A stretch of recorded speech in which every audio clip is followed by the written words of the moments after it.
Let's travel back in time to explore the intriguing Cucuteni-Trypillia culture, Europe's oldest known society. Despite being overshadowed by the Sumerians, this civilization had a unique practice. They periodically set fire to their own homes. Let's delve deeper into the mystery. The Cucuteni-Trypillia culture thrived in the late 5th to 3rd millennium BCE in the regions now known as Ukraine, Romania, and Moldova.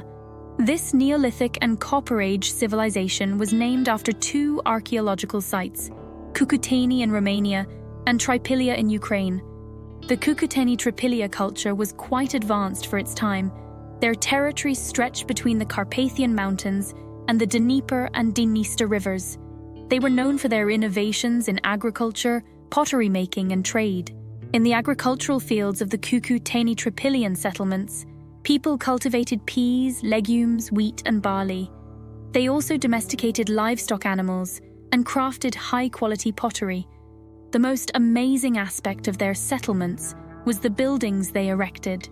The Cucuteni-Trypillia people used a wattle and daub technique, involving a lattice of wooden strips coated with a mud or clay mixture.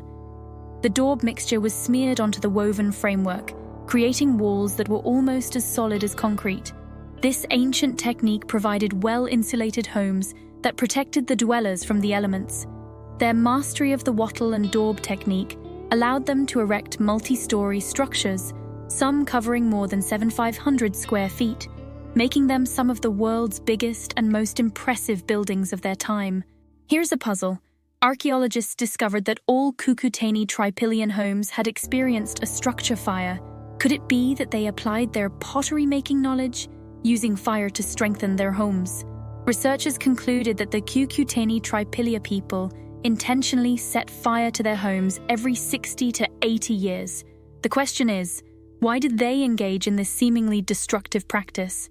A group of archaeologists, scientists, and conservationists from Hungary conducted extensive analysis of an excavation site at Százsonbata-Földvár, revealing the fire history of the building. Interestingly, the Cucuteni-Trypillia culture wasn't alone in this practice. Other Neolithic groups in Eastern and Central Europe also intentionally torched their houses, a phenomenon dubbed as the burned house horizon. Some researchers suggest that the house fires were ritualistic or symbolic, possibly associated with the death of a house occupant, turning the homes into a type of funeral pyre. Another theory suggests that the fires were set to exterminate vermin and pests. However, this theory has holes in it, considering the decades between each burning. Perhaps the simplest explanation is that the Cucuteni-Trypillia people set buildings on fire to raise them, making way for new constructions. But could the fires have been used to strengthen the homes? Russian archaeologist Evgeny Yuryevich Krychevsky suggests that the high temperatures from the fires would harden the clay daub walls, giving them a ceramic-like surface. To test this theory, archaeologists Arthur Bankoff and Frederick Winter set fire to a building built using the same materials and construction methods as the Cucuteni-Trypillian homes. Their experiment revealed that the clay daub walls remained sturdy after the fire, but they were surprised by the tremendous amount of fuel required to burn down the home, pointing to the conclusion that the fires were deliberately set. Further experiments by a British-Ukrainian archaeological team confirmed these findings. Their results mirrored the findings of Bankoff and Winter, reinforcing the theory of intentional burning. Interestingly, the fires remained contained within the house and did not spread beyond the walls, suggesting that these prescribed burns were safe, easy to control, and intentionally set.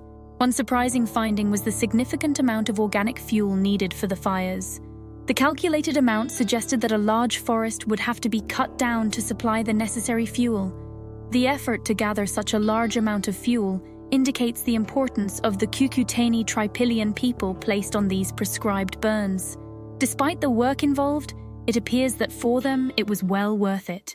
If you liked this video, consider subscribing to our YouTube channel and learn more about how we enhance history.